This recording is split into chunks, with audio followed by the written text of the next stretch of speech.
because we don't have all night. But so we're going to short out B2. So first we're going to short battery 2. We're just going to analyze it like there's one battery.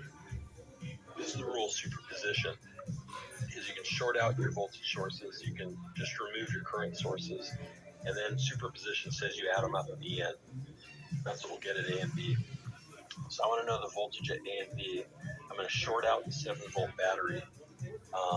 And if I do that, now I just have just a divider, right? So I have a divider with battery B1 across R3, right? I'm looking across R3 and R1 plus R3. Yeah, R1 plus R3. Simple divider. So that equals 28 volts over 1 over 4 plus 1. So 4 goes into here 7 times. So 7 volts, right? Oh, 4 plus 1, 5. 5 divided by 28. So 28 divided by 5. 5.6 volts. There we go. So I got 5.6 volts for the first source. What about the, now I'm going to short out B1.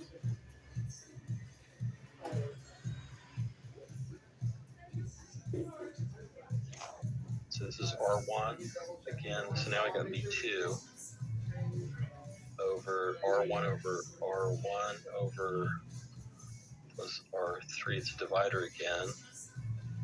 R1 is the 1 ohm. So 1 over 1 plus 4 times B2, and that's 7 volts. So 7 divided by 5 times, oh, I'm sorry, that R1 is 4. So 28 divided by 5, that looks an awful lot like 5.6 volts again. So that's interesting. So they both give us 5.6. So the Thevenin is the total voltage at that point is 5.6 plus 5.6 is 11.2 volts.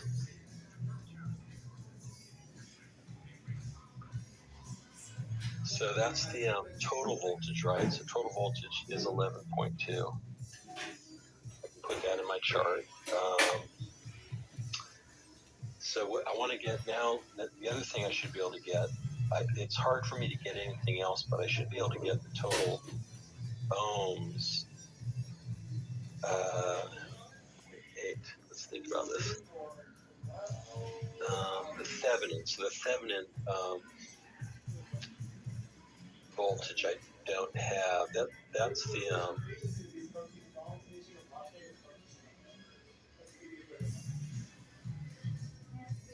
Will both sides always add up to a certain voltage, or does that depend on the circuit? What do you mean?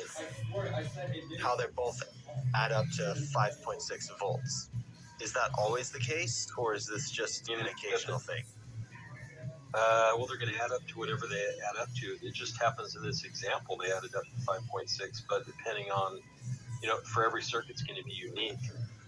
Any circuit, I can zero out all the other voltages and just do an equivalent voltage, and then superposition says at the end I have to add them all up to get the total.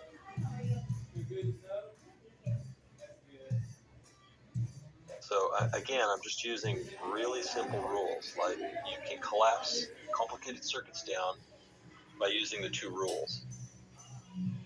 And one of them says I can calculate the equivalent circuit by eliminating my other voltage sources and then reanalyzing the circuit. And that's what I did. I just shorted one of them out because it was a voltage source, and then I analyzed the rest of it because it was a simple voltage divider.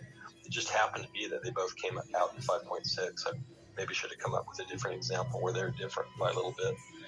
But anyways, let's go to the Thevenin resistance, right? How are we going to do that?